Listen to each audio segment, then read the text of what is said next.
আসসালামু আলাইকুম ওয়া রাহমাতুল্লাহি ওয়া বারাকাতুহু। সম্মানিত মুসলমান ভাই বোনেরা, আজকে আপনাদেরকে জানাবো কোন কোন কাজ করলে আপনাদের রোজা নষ্ট হয়ে যাবে। 1 নাম্বার, সহবাস করলে রোজা নষ্ট হয়ে যায়। রোজা ফরজ হওয়ার প্রথম দিকে রমজানের রাতেও স্ত্রী সহবাসের অনুমতি ছিল না। পরে আল্লাহ তাআলা আয়াত নাজিল করে রাতে সহবাসের অনুমতি দেন। আল্লাহ তাআলা বলেন, এখন স্ত্রীর সঙ্গে সহবাস করো। 2 নাম্বার, হস্তমৈথুন বলতে বোঝা যায় হাত দিয়ে কিংবা অন্য কিছু দিয়ে বীর্যপাত ঘটালে হস্তমৈথুন করলে রোজা নষ্ট হয়ে যায়। পানাহার, মুখ দিয়ে কোনো কিছু পাকস্থলীতে পৌঁছালে তা পানাহার বলে গণ্য হবে। রোজার কথা স্মরণ থাকা সত্ত্বেও পানাহার করলে রোজা ভেঙে যাবে। পবিত্র কোরআনে আল্লাহ তাআলা বলেন, এবং আল্লাহ তোমাদের জন্য যা কিছু লিখে রেখেছেন তা তালাশ করো আর পানাহার করো ততক্ষণ না কালো সুতা থেকে ভোরের সুতা পরিষ্কার হয়ে ওঠে। 4 নাম্বার, যা পানাহার বলে গণ্য হবে। খাবারের বিকল্প হিসেবে ইনজেকশন সুস করা, কারণ এমন ইনজেকশন নিলে পানাহারের প্রয়োজন হয় না। তবে যেসব ইনজেকশন পানাহারের বিকল্প নয় বরং চিকিৎসার জন্য দেওয়া হয়, যেমন ইনসুলিন, এ সমস্ত ইনজেকশন নিলে রোজা নষ্ট হবে না। 5 নাম্বার, শিঙ্গা লাগিয়ে রক্ত বের করা।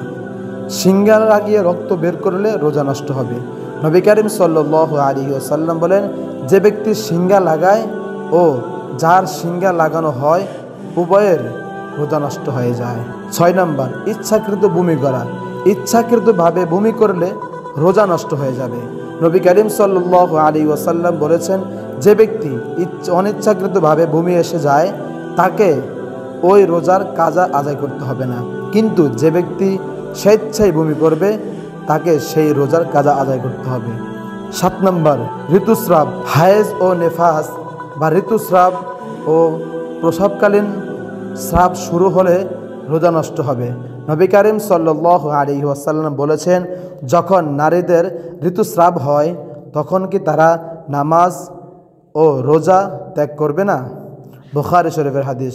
সূর্যাস্তরের একটু আগে স্রাব শুরু হলেও রোজা নষ্ট হয়ে যাবে। কুলি করার সময় অনিচ্ছায় গলার ভিতরে পানি প্রবেশ করলে রোজা ভেঙে যাবে। প্রস্রাব পায়খানার রাস্তা দিয়ে ওষুধ বা অন্য কিছু প্রবেশ করালে রোজা ভেঙে যাবে। রোজাদারকে জোর করে কেউ কিছু খাওয়ালে রাত অবশিষ্ট আছে মনে করে সুবহ সাদেকের পর পানাহার করালে রোজা ভেঙে যাবে।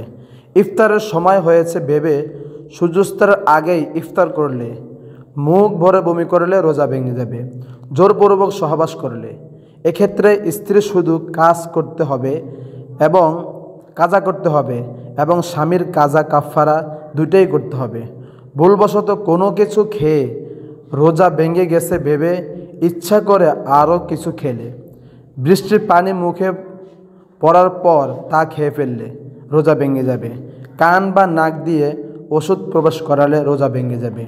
জিহ্বা দিয়ে দাঁতের ফাঁক থেকে ছোলা পরিমাণ কোনো কিছু বের করে খেয়ে ফেললে রোজা ভেঙে যাবে। অল্প বমি মুখে আসার পর ইচ্ছাকৃতভাবে তা গিলে ফেললে রোজা ভেঙে যাবে। এসব কারণে রোজা ভেঙে যায়, তবে এরপর কোনো খানাপিনা করা যাবে না। সারাদিন রোজার মতোই থাকতে হবে। এরূপ রোজার কাজা করা ওয়াজিব।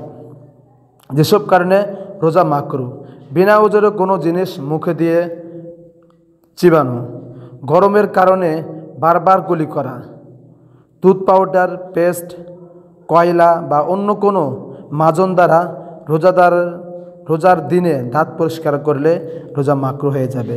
বিনা ওজরে জিহ্বা দ্বারা কোনো বস্তুর স্বাদ গ্রহণ করা, তবে বদমেজাজের স্বামীর জন্য স্ত্রীর তরকারির স্বাদ গ্রহণ করার অনুমতি আছে। রোজাদার অবস্থায় কারো গীবত করলে রোজা মাকরুহ হয়ে যাবে। মিথ্যা কথা বলা বা মিথ্যা সাক্ষ্য দেওয়া, অশ্লীল বাক্য উচ্চারণ করা কিংবা পাঠ করা, ঝগড়া বিবাদ করলে রোজা মাকরুহ হয়ে যাবে। যেসব কারণে রোজা ভেঙে যায় যেসব কারণে রমজান মাসে রোজা না রাখা কিংবা রাখলেও ভেঙে যায়, তা হলো হঠাৎ ভীষণ পেট ব্যথা শুরু হয়ে এলো, যা ওষুধ সেবন ছাড়া উপশম হওয়ার মতো নয়। আল্লাহ তাআলা আমাদেরকে এ সমস্ত কারণ থেকে হেফাজত করুন এবং আমাদেরকে 30টা রোজা পরিপূর্ণভাবে সহিভাবে আদায় করার তৌফিক দান করুন। ওয়া আখির দাওয়ানা আলহামদুলিল্লাহি রাব্বিল আলামিন।